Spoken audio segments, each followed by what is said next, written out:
Hello दोस्तों, मैं नागेंद्र कुमार और स्वागत करता हूं अपने इस यूट्यूब चैनल नागेंद्र आई ट्यूटर पर। जैसा कि पिछली वीडियो में हम लोग क्लास 10 के इंटरनेट मॉडल पेपर के सेट 4 पढ़ रहे थे, उसमें का सभी क्वेश्चन बता दिया गया है। आज हम लोग सेट 5 के 2 नंबर वाला क्वेश्चन पढ़ेंगे। तो चलिए वीडियो को स्टार्ट करते हैं।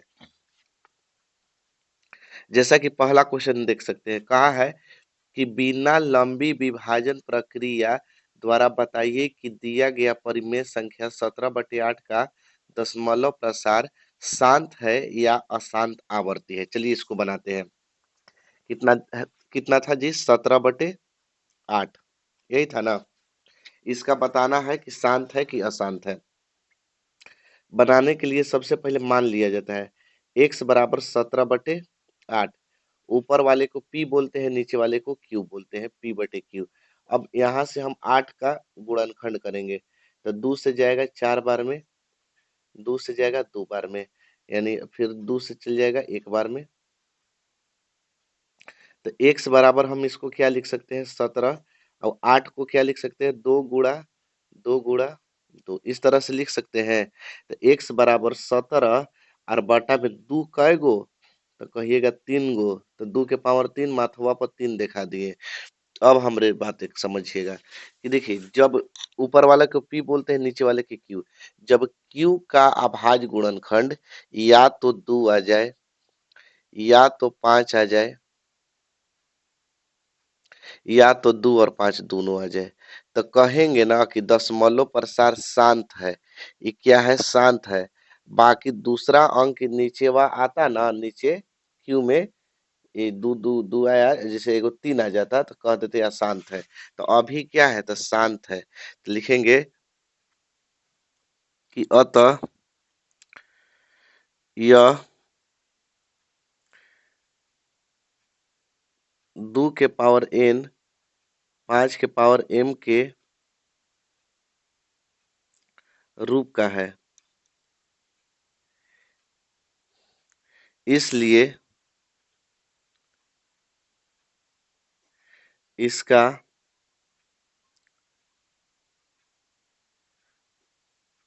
दशमलव प्रसार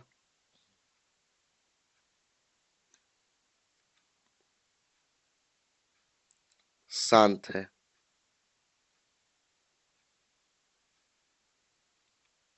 ठीक। चलिए आगे देखिए अगला क्वेश्चन। जैसा कि देख सकते हैं, बोला है कि 2 tan² 45 डिग्री। तो यहां से हम लिख लेते हैं 2 tan² 45 डिग्री। फिर क्या है जी? cos² 60 डिग्री जोड़ sin² 60 डिग्री का मान पूछा है हमसे। ठीक है, मान पूछा है। तो चलिए इसको निकालते हैं। देखिए, 2 के 2 लिखेंगे और tan 45 डिग्री का मान 1 होता है तो 1 लिख दिए, और स्क्वायर है तो स्क्वायर दे दिए, जोड़ cos है ना, cos 60 डिग्री का मान होता है 1/2, स्क्वायर है तो स्क्वायर दे दिए, और साइन 60 डिग्री का मान होता है √3/2, स्क्वायर है तो स्क्वायर दे दिए।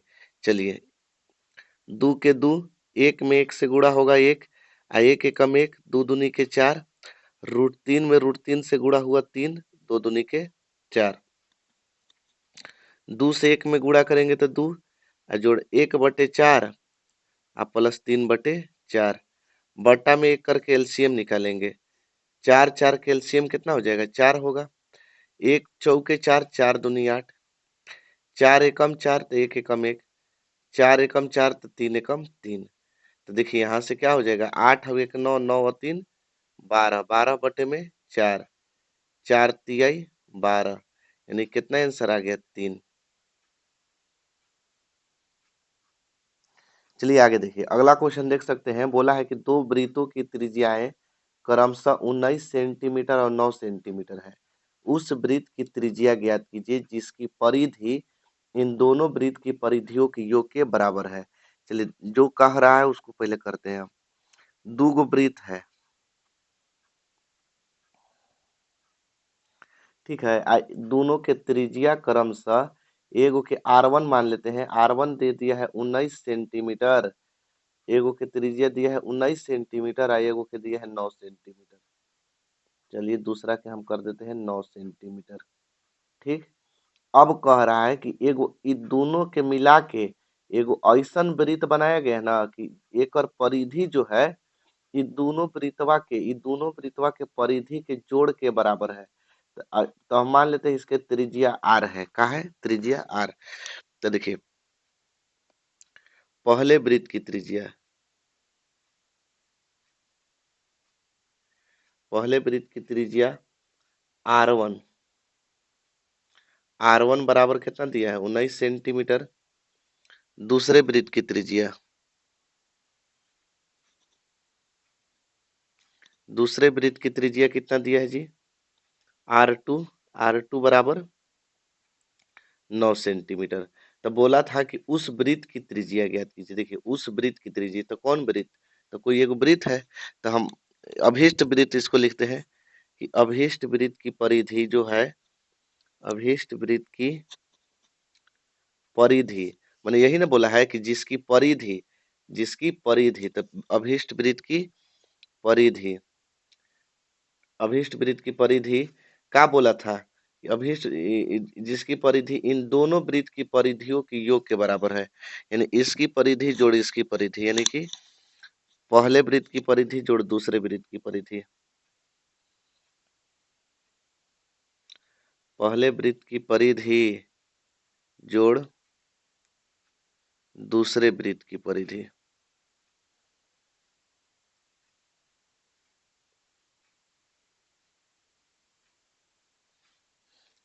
अभीष्ट वृत्त, अभीष्ट वृत्त माने जो कौन? ये वाला वृत्त वो बड़ा का।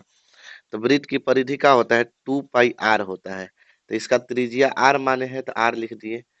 अब बराबर पहले वृत्त की परिधि, तो पहला वृत्त की त्रिज्या क्या है? R1 है। तो परिधि का होगा 2 पाई r1।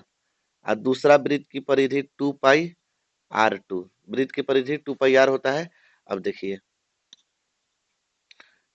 2 पाई r बराबर दोनों तरफ क्या है जी? 2 पाई है। तो 2 पाई के कॉमन ले लेंगे, दोनों तरफ का है 2 पाई है, तो 2 पाई के कॉमन ले लेंगे। तो क्या बचेगा? R1। यहाँ का बचेगा? R2 बचेगा। यहाँ R1 बचेगा, यहाँ बचेगा R2। 2 पाई से 2 पाई का हो गया, कट गया। तो R बराबर R1, R1 के मान कितना? तो कहिएगा 19। और R2 के मान कितना? 9। तो R बराबर 19 और 9 28 सेंटीमीटर। यही हमको आ गया अभीष्ट वृत्त की परिधि। ठीक है,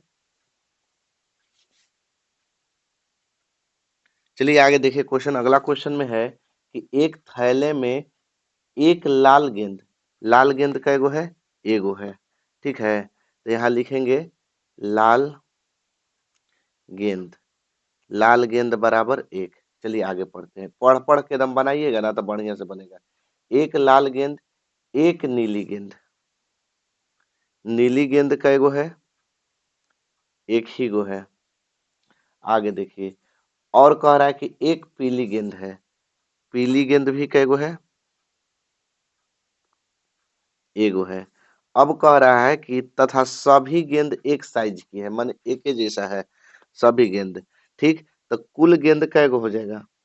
कुल गेंद यहाँ से तो एक प्लस एक माने एक, एक दो और एक तीन, तीन गो गेंद होगा ना टोटल।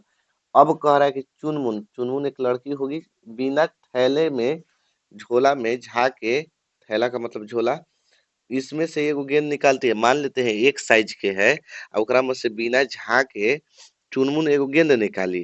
तो निकालती है तो इसकी क्या प्रायिकता होगा कि वह गेंद पीली होगी। तो पीली गेंद की प्रायिकता ना, तो हमसे पूछा है प्रायिकता पीली गेंद के लिए। तब पीली गेंद कय गो? तो एक ही गो तीनों है, एगो। तो तीन गो उसमें गेंदा रखा है, एगो लाल, एगो नीला, एगो पीला। तो एक ही गो न पीला रखल है, तो पीली निकल गया। तो संभव कै गो? तो एगो। कै गो में से? तीन गो में से। यही हो गया 1/3 आंसर। ठीक, आगे देखिए अगला क्वेश्चन देख सकते हैं।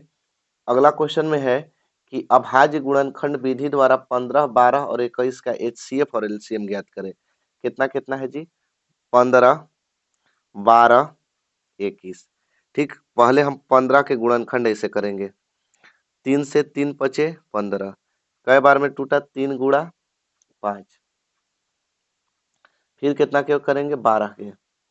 12 के गुणनखंड करेंगे तो 2 से 6 बार में, 2 से 3 बार में, तो 2 गुणा 2 गुणा 3। फिर कितना है? 21 है ना? 21, 3 सते 21, तो यानी कि कितना बार में टूटा? 3 गुणा 7। देखिए तीनों में क्या कॉमन है? तीनों में क्या मिल रहा है? तो कहिएगा कि तीनों में 3 है, तो HCF जो आ जाएगा ना मेरा, वो 3 जो तीनों में शामिल हो ना, वही HCF कहलाता है। तो तीनों में 3 है, तो इसलिए HCF का होगा 3 हो जाएगा। और LCM कौन होगा? तो LCM निकालने के लिए जो तीनों में रहता है ना, उसको एगो लिखते हैं, और जो नहीं मिलता है ना, सबको उतार देते हैं। माने जैसे तीनों में मिल गया तो एगो इसके बदले में लिखेंगे, जो नहीं मिलेगा उस सबको उतार देंगे। यानी 2 2 5 7, 3 दूनी 6, 6 दूनी 12, 5 60 सते 420। इसका आंसर आ जाएगा 420 और 3, HCF 3 और LCM 420। ठीक है, चलिए आगे देखिए। अगला क्वेश्चन है कि 140 को अभाज्य गुणनखंडों के गुणनफल के रूप में व्यक्त करें। तो 140 यहाँ लिखेंगे। ठीक, ऐसे 140 को हम क्या कर देंगे? तोड़ देंगे।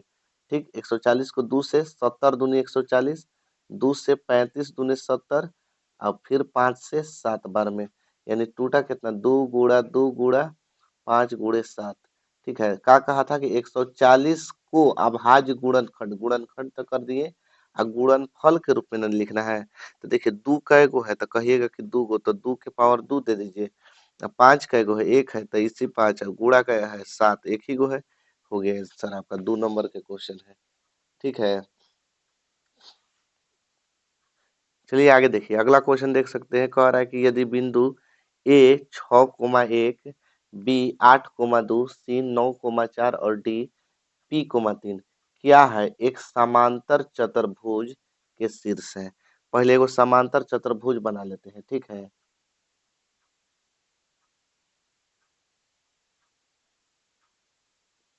चलिए ए नाम धर दिए, बी नाम धर दिए, सी नाम धर दिए, डी नाम धर दिए। और कह रहा है इसका शीर्ष ए का पहले दिया कितना है? कने है जी, ए जो है, ए दिया है 6,1, 6,1। बी कितना दिया है? 8,2। सी कितना है? 9,4। और डी कितना है? P,3। चलिए, अब कह रहा है शीर्ष इसी क्रम में है, तो P का मान ज्ञात करना है। इसमें किसका मान ज्ञात करना है? P का। तो देखिए P जो है ना, इसी का मान ज्ञात करना है। तो चूंकि देखिए समांतर चतुर्भुज के जो विकर्ण होते हैं ना, एकदम याद रखिएगा, वो बीचों बीच प्रतिच्छेद करते हैं, यानी कि मध्य में प्रतिच्छेद करते हैं। तो यानी ई वाला जो विकर्णवा इसके बराबर होगा, ई विकर्णवा इसके बराबर, मतलब ये जो विकर्ण यहाँ से यहाँ तक खींचे ना, तो ई बिंदु से एजा की दूरी और यहाँ की दूरी दोनों बराबर होगा। चाहे जो इसका निर्देशांक है, ये दोनों के निर्देशांक के मध्य बिंदु से होगा। ये दोनों के ये वाला फिर ये बिंदु चाहे इस दोनों बिंदु के मध्य बिंदु आता है। यानी कह सकते हैं कि जो AC का विकर्ण हो है ना, में AC के मध्य बिंदु जो का निर्देशांक आएगा, वो BD के मध्य बिंदु का निर्देशांक आएगा। ठीक है, दोनों के हम क्या करेंगे? मध्य बिंदु बैठा देंगे। तो लिखेंगे विकर्ण AC के मध्य बिंदु का निर्देशांक, मध्य बिंदु का निर्देशांक बराबर विकर्ण BD के मध्य बिंदु का निर्देशांक।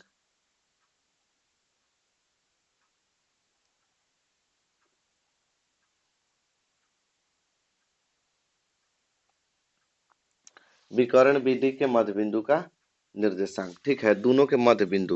तो देखिए पहले हम किसका लिखे? AC ना, तो AC के मध्य बिंदु का निर्देशांक। तो मध्य बिंदु के सूत्र क्या होता है? x1 plus x2/2। तो x1 के मान हो जाएगा 6, x1 और जोड़ x2, बटा में 2, y1 जोड़ y2, x1 का मान, x2 के मान, y1 का मान, y2 का मान, y1 के मान 1 और y2 के मान 4 बटा में 2। ये AC के मध्य बिंदु हो गया। अब BD के मध्य बिंदु देखिए, BD तो x1 जोड़ x2, 8 प्लस p चाहे p प्लस 8 कैसो लिख सकते हैं, बटे 2, y1 जोड़ y2, y1 के 2, y2 का मान 3 बटा में 2। अब देखिए 9 और 6 जोड़ देंगे 15 बटे 2, 4 और 1 5 बटे 2, 8 प्लस p इधर बटे 2 और 3 2 5 बटे 2। देखिए दोनों दिन कौन कौन है, 5 बटे 2 5 बटे 2 तो बराबर आ गया, बाकी ये दोनों ना बराबर नहीं है। तो जब बराबर नहीं है तो बराबर कर देंगे, 15 बटे 2 बराबर 8 प्लस p बटे 2, दोनों के बराबर कर दिए, चूंकि बराबर है तो इसको बराबर करना कोई जरूरी नहीं है। 2 से 2 कटा दिए, तो 15 बराबर 8 प्लस का बचेगा p, 8 को इधर ले आ देंगे तो 15 माइनस 8 बराबर p, इसलिए p बराबर 15 में से 8 घटेगा तो कितना बचेगा, 7 बचेगा, यानी कि p का मान कितना आ गया, 7। ठीक है, यही होगा आंसर। चलिए आगे देखते हैं अगला क्वेश्चन। जैसा कि देख सकते हैं अगला क्वेश्चन में है ना, कहाँ तक बताए थे, हाँ यहाँ 8वां क्वेश्चन, कि त्रिभुज ए बी डी एक समकोण त्रिभुज है। देखिए त्रिभुज ए बी डी एक समकोण त्रिभुज बना दिए, और जिसका कोण ए समकोण है, इसलिए हम यहाँ ए रखे। यहाँ क्यों नहीं रखे, क्योंकि ए को 90 डिग्री बताया है, तो ए समकोण है तो ए यहाँ रख दिए। और ए बी डी बोला था समकोण त्रिभुज, देखिए ए बी डी बोला है तो ए बी डी, और आगे बोला है कि AC जो है वो लंब है BD पर, तो AC हम क्या कर दिए, लंब कर दिए किस पर, BD पर कर दिए। तो दर्शाना है कि AB² बराबर BC इंटू BD, AB² बराबर BC इंटू BD। चलिए यहां से हम लोग लिखते हैं कि दिया है, क्या लिखेंगे, दिया है। ठीक, क्या दिया है, पहला कि ABC एक समकोण त्रिभुज है, ABC एक क्या है, समकोण त्रिभुज है। ठीक, फिर क्या दिया है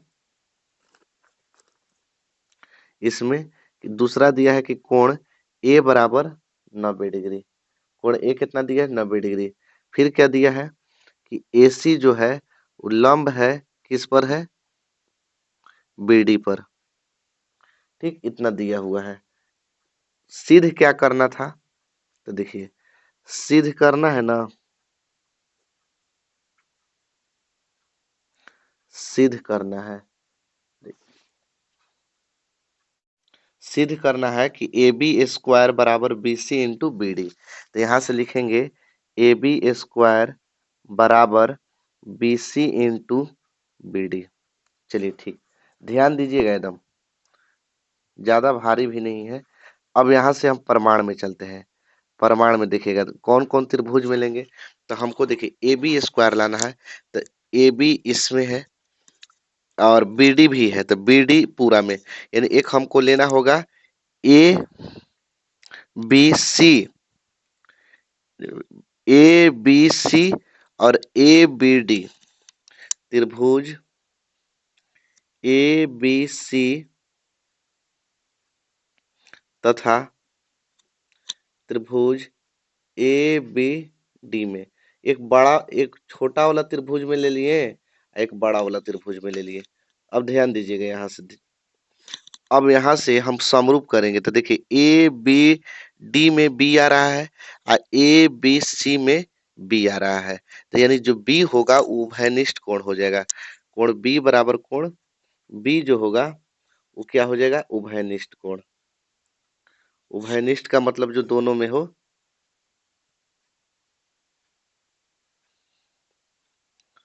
उभयनिष्ठ कोण। अब देखिए कोण ए कितना है, तो 90 डिग्री, कोण ए कितना है, 90 डिग्री, और सी भी कितना है, 90 डिग्री। तो कोण ए बराबर कोण सी प्रत्येक कितना है, 90 डिग्री है, प्रत्येक 90 डिग्री। तो जब दो गो कोण बराबर हो जाता है तो त्रिभुज समरूप हो जाता है। तो त्रिभुज ए बी सी समरूप हो गया त्रिभुज ए बी डी के। कहाँ से? दो गो कोण से। तो एंगल एंगल समरूपता, एंगल एंगल समरूपता। तो जब समरूप हो गया ना, देखिए सिद्ध करके ले आना है, ध्यान से देखिएगा, हम तुरंत एकदम सिद्ध कर देते हैं। ए बी स्क्वायर न लाना है, देखिए ट्रिक हम बताते हैं। और नहीं सिद्ध करने आए तो इतना ही सब करके देखिए ए बी स्क्वायर लाना है। तो ए बी पहले लिखिए, ठीक है। एगो ए बी ऊपरे लिखिए, ऐसे आप बीच में बराबर दे दीजिए, ए बी एगो नीचे लिखिए, क्योंकि ए बी और ए बी में गुणा होगा तभी ना ए बी स्क्वायर आएगा। आप लोग बताइए, बीच में बराबर रहता है, तिरछा तिरछी गुणा होता है तभी ना ए बी स्क्वायर होता है। चलिए ठीक। अब B C into B D लाना है, इसके नीचे बी सी लिख देंगे, इसके ऊपर बी डी लिख देंगे। ऐसे लिख देंगे समरूप त्रिभुज की संगत भुजा, समरूप त्रिभुज की संगत भुजा। परीक्षा में ना याद पड़ेगा तो इसी करना है। अब ए बी में ए बी से गुणा कर देंगे तो ए बी स्क्वायर, अब बी सी में बी डी से कर देंगे तो B C into B D हो गया, प्रूव्ड।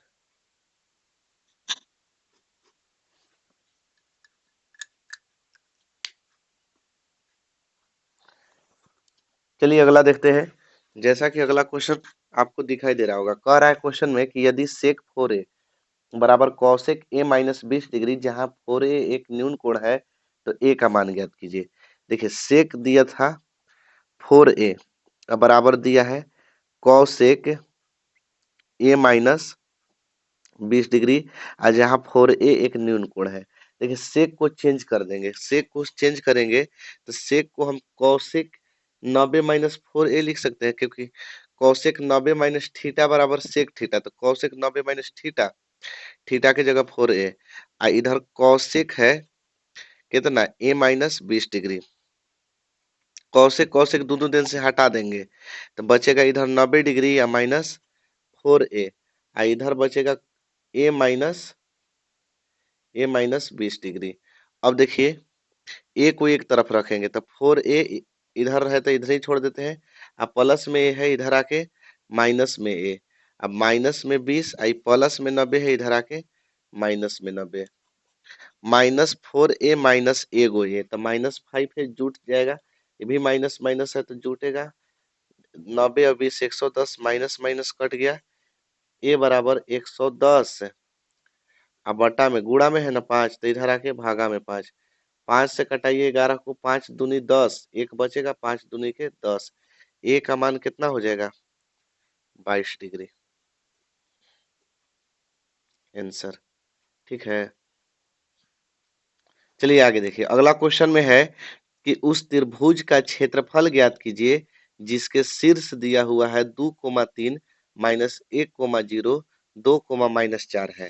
तो ध्यान दीजिएगा, यहाँ x1 के मान हो जाएगा 2, x1 के, और y1 के मान हो जाएगा 3। ठीक, x1 का मान होता है, y1 का मान होता है। x2 देखिए, x2 का मान होगा -1, और y2 के मान हो जाएगा 0।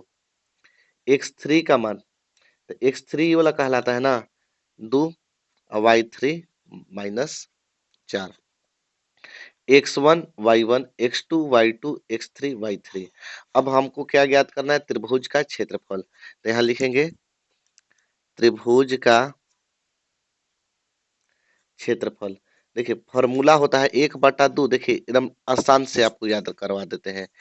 आपको याद करना है ना, तो देखिए सबसे पहले x x कीजिए, y - y, इसी को 2 बार और लिख देंगे, x y - y, फिर x y - y, 3 बार लिखा गया। लिखाने के बाद 1 2 3, फिर 1 2 3 हो गया, फिर 2 से 2 3 1, और फिर 3 से 3 3 1 2, इस तरह से। तो x1 y2 - y3 x2 y3 - y1 plus x3 y1 - y2। 1/2 के 1/2 लिख देंगे। x1 है ना, तो x1 का मान कितना है? 2 है, तो 2 बिठा दिए। y2 के मान 0, माइनस y3 है ना, y3 का मान -4 है, तो एगो यहाँ वाला माइनस है, एगो यहाँ माइनस, तो प्लस हो जाएगा। x2 है ना, x2 के मान है कितना? -1 है, फिर क्या है y3 का मान कितना -4 देख के बैठा देना है। -y1 का मान 3 प्लस x3 है ना x3 का 2 फिर y1 के मान 3 और माइनस y2 के मान 0। ठीक, 1/2 के 1/2 देखिए 4 में 0 जोड़ेंगे तो 4 4 दूनी के 8 माइनस प्लस माइनस -1 रुक जाइएगा -1 4 और 3 -7 तो -7 में -1 से करेंगे गुणा तो 7 एकम 7 जोड़ 3 में से 0 गया तो 3 ना 3 दूनी के 6 1/2 8 7 15 6 21 यानी कि 21/2 और यहाँ कुछ नहीं रहता है तो वर्ग मात्रक लिखते हैं। ठीक है, स्क्वायर वर्ग मात्रक क्योंकि क्षेत्रफल में वर्ग चलता है स्क्वायर चलता है। आंसर